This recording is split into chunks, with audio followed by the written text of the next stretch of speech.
حضرت سیدل اسخیا راکب دوش مصطفیٰ برادر شہید کربلا جگر گوشائے فاطمہ دل بند مرتضی سیدنا امام حسن مجتبی رضی اللہ تعالیٰ عنہ کا واقعہ سناؤں؟ آپ تو نبی پاک کے نواسے ہیں نا، آپ کی تو ولادت ہی مدینہ منورہ میں ہوئی ہے، مگر آپ کا حج کا کیا انداز تھا؟ آپ فرماتے ہیں کہ ایک مرتبہ آپ کہتے ہیں یا اللہ میں بہت شرمندہ ہوں، میں اللہ سے کس طرح ملاقات کروں گا، افسوس میں اس کے پاک گھر کی طرف کبھی پیدل چل کر حج پر نہیں گیا۔ اس کے بعد آپ نے مدینہ منورہ سے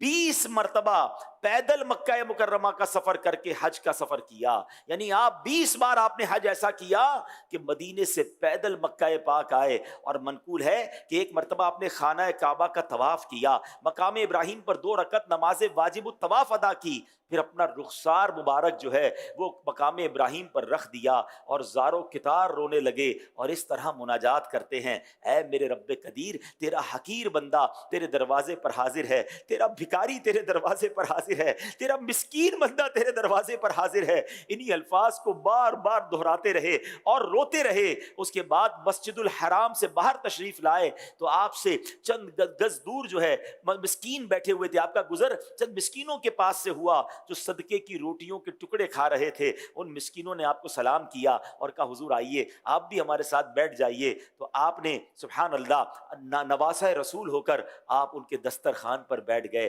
ان مسکینوں کے ساتھ بیٹھ گئے، عاجزی اور انکساری دیکھیں، اور پھر آپ نے کہا کہ میں تمہارے ساتھ کھانے میں بھی شرکت کرتا۔